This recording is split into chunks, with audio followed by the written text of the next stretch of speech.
Bonjour, nouvelle émission consacrée aux municipales et nous nous intéressons aux jeunes et à leur engagement en politique. 4 invités m'ont rejoint sur ce plateau. Bonjour à vous, Mathurin Lévy, 21 ans, vous êtes animateur fédéral des jeunes socialistes. Aymeric Angle, 19 ans, vous êtes le plus jeune de ce plateau pour les jeunes pop l'UMP. Mathieu Brunet, 27 ans pour la jeunesse communiste et Antonin Grélin, 25 ans pour les jeunes démocrates. Donc bonjour à vous. Bonjour. Et ma première question collégiale, un mouvement de jeunes en politique, pourquoi faire ? Allez, Aymeric, on va vous laisser la parole, vous êtes le plus jeune. C'est une bonne chose de laisser la parole aux plus jeunes, justement. Pourquoi des jeunes en politique, justement les jeunes, en général, ce sont ceux qui vont prendre les responsabilités de demain. Donc, pouvoir se former dès aujourd'hui, c'est important. Est-ce qu'au sein de votre mouvement, les jeunes pop, est-ce que vous pouvez vous opposer à l'UMP, à la fédération UMP? Est-ce que c'est un vrai contrepoids? On peut faire passer des messages, on sera écouté. Ou c'est la voix de... Non, c'est la voix de l'UMP parle d'une voix générale, on n'est pas séparé de l'UMP, on fait partie de l'UMP. Notre objectif, c'est de nous engager sur le terrain, de faire passer nos idées qui sont en nous, les idées de notre parti. Après, on peut avoir des idées différentes, on peut les faire passer, on peut avoir un avis différent, le faire savoir, et on peut avoir des propositions, et on pourra être écouté si elles sont intéressantes pour le mouvement. Mathieu Lévy, même chose du côté du Parti socialiste Je dirais que pas tout à fait, en fait, parce que du coup, le mouvement des jeunes socialistes, c'est plus une organisation qui a pour but d'être le relais des aspirations de la jeunesse auprès des socialistes, et encore plus dans une période où la gauche est au pouvoir, c'est de relayer les aspirations, les revendications des jeunes auprès du parti et du gouvernement. Donc on est dans une inversion un petit peu de ce qu'évoquait Aymeric. Ça implique effectivement qu'on peut parfois avoir des désaccords vis-à-vis du Parti socialiste, y compris vis-à-vis du gouvernement. On est là pour soutenir son action, mais également justement pour faire remonter ces revendications sur tout un tas de choses, mais sur l'éducation, sur les emplois précaires, etc., les mesures que les jeunes attendent sur ces questions-là. Et donc c'est véritablement ce travail-là une voix en plus. Voilà, c'est ça, c'est de faire écho en travaillant avec des organisations syndicales de jeunesse, les organisations associatives, d'être le réceptacle de ces revendications et les transmettre, le relayer jusqu'au gouvernement. Antonin Grélin, pour les jeunes démocrates. On a un mouvement de jeunes... Comment ça se passe chez vous alors? Ça se passe bien déjà.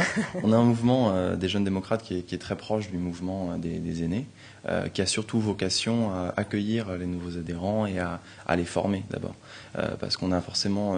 c'est les jeunes qui forment les nouveaux adhérents Oui, tout à fait. Alors avec le support bien sûr des fédérations des aînés, mais on est intégré totalement. On est à la fois un laboratoire d'idées puis un laboratoire de formation. Un laboratoire d'idées parce qu'on peut porter les sujets de la jeunesse qui sont parfois plus innovants, plus à la pointe de ce que souhaitent les jeunes que ce qu'apporteraient les fédérations aînées. Est-ce que vous pouvez vous opposer par exemple aux décisions qui peuvent être prises par François Bayrou? Parce que lui-même est déjà des fois controversé au sein de son mouvement. Sur des décisions, en fait, les jeunes ont des présences plutôt sur des conseils municipaux, sur leurs propres responsabilités. Au MODEM, on défend les responsabilités individuelles. Donc c'est les jeunes qui eux-mêmes défendent leurs propres positions. On n'a pas ce genre de rapport de force. D'accord. Mathieu Brunet? La JC, c'est avant tout une organisation... Est-ce qu'il y a un rapport de force? Parce qu'Antonin Grélin disait qu'il n'y a pas de rapport de force au sein des jeunes démocrates et du MODEM. Est-ce que chez vous, il y a des rapports de force? La JC, c'est une organisation faite par et pour les jeunes qui ont envie de s'engager en politique pour changer les choses, pour changer la vie au quotidien. Et du coup, on la conçoit comme une organisation qui est là pour permettre aux jeunes d'exprimer leur colère, de les organiser, d'avoir le temps de la réflexion collective, le temps de l'expression collective. Et du coup, pour pouvoir dépasser aussi les cadres un petit peu contraints du débat politique tel que les jeunes peuvent le vivre aujourd'hui. Donc peut-être une parole des portes d'entrée un peu nouvelles. Un peu moins cadrées, peut-être.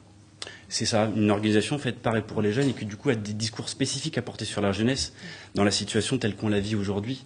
Donc ça rejoint un petit peu ce que disait Mathurin Lévy au niveau de la fédération des jeunes socialistes. Alors c'est un peu le même mode de fonctionnement, vous apportez une parole de jeunes. D'une certaine manière, ouais.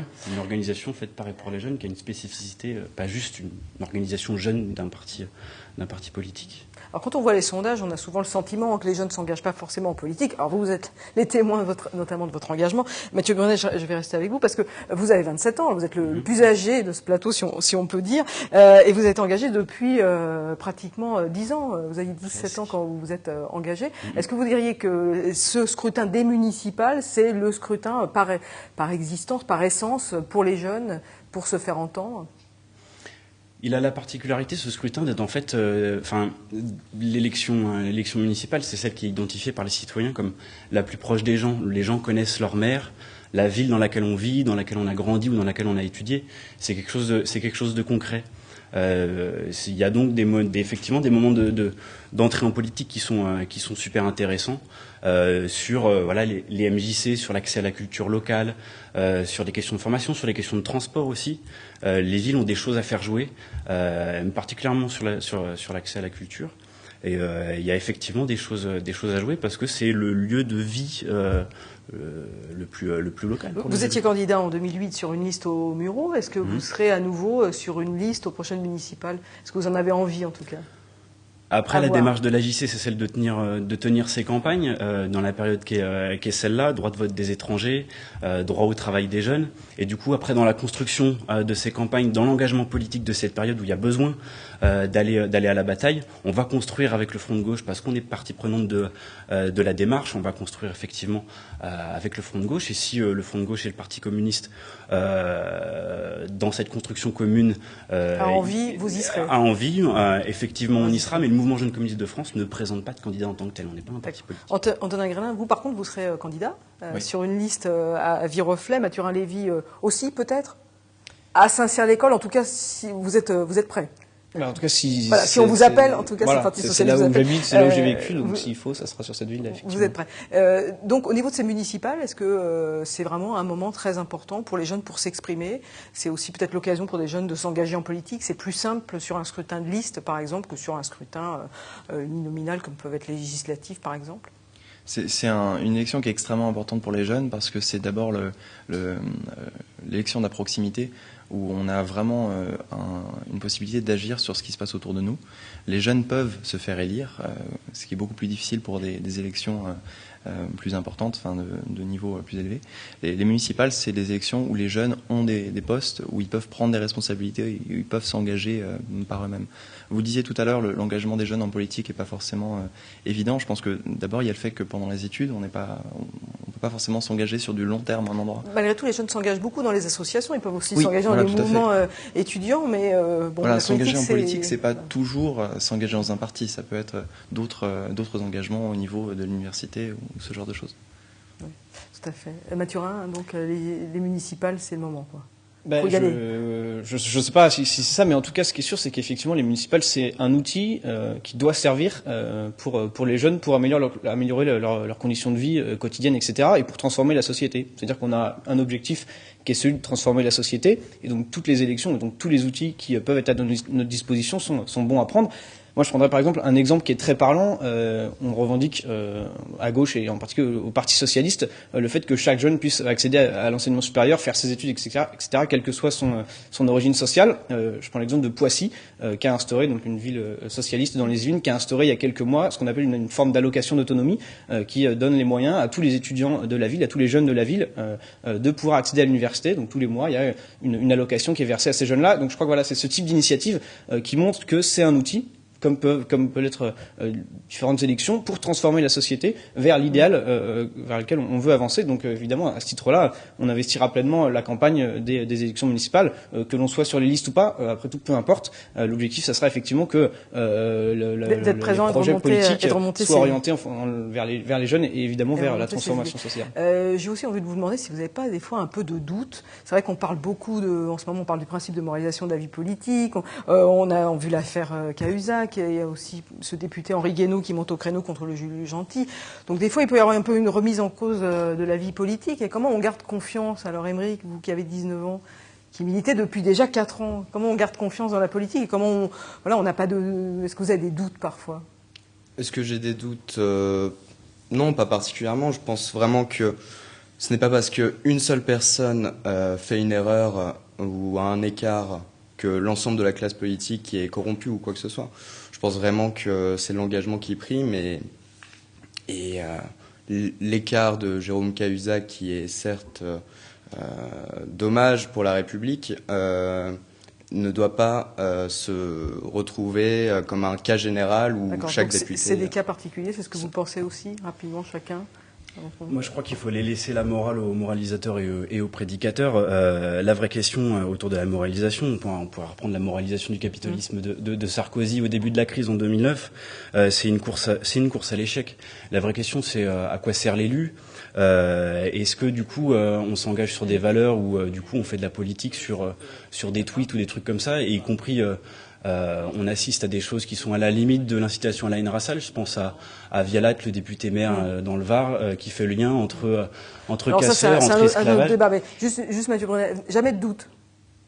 Des doutes. En 10 ans de militantisme. Des doutes sur votre engagement. Il y en a toujours, parce qu'on remet à jour nos modes d'engagement pour qu'on puisse coller à l'actualité, pour qu'on puisse adapter nos campagnes à la réalité et qu'on puisse du coup en faire des leviers pour transformer la société. On va poursuivre cet entretien. Wilfried Richy va nous rejoindre dans quelques instants. On va évoquer d'autres thèmes d'actualité, l'emploi et la réforme des retraites. Vous êtes tout jeune, mais la retraite, il faut y penser.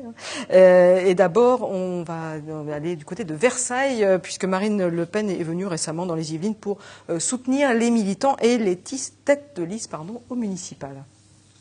Marine Le Pen poursuit son tour de France des fédérations départementales. Une halte ce mercredi soir à Versailles pour soutenir les candidats au municipal.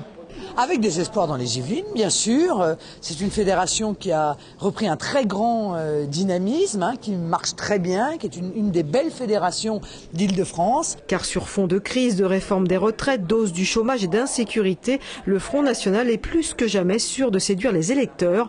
L'ambiance a changé, assurent les représentants.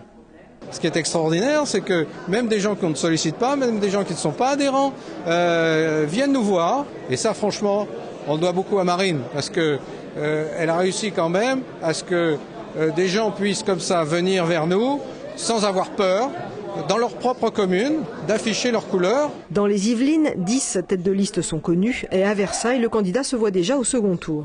Je pense que le Front National va rentrer en force au conseil municipal de Versailles, de par le fait que les thèses qui sont les nôtres paraissent maintenant évidentes pour tout le monde, aussi bien pour les gens de droite que pour les gens de gauche. Un Front National qui fait moins peur. Il y a 3 jours, en Picardie, une brèche s'est ouverte avec une alliance locale pour les municipales entre le FN et l'UMP.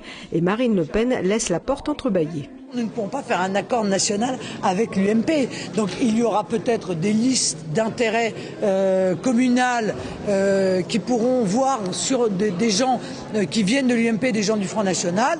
Il y en aura quelques-unes, c'est possible. En France, le FN a déjà rassemblé 450 candidats. Sur le secteur de 50 ans en Yvelines, Philippe Chevrier n'a pas caché la probabilité d'une liste frontiste à Montigny, le Bretonneux.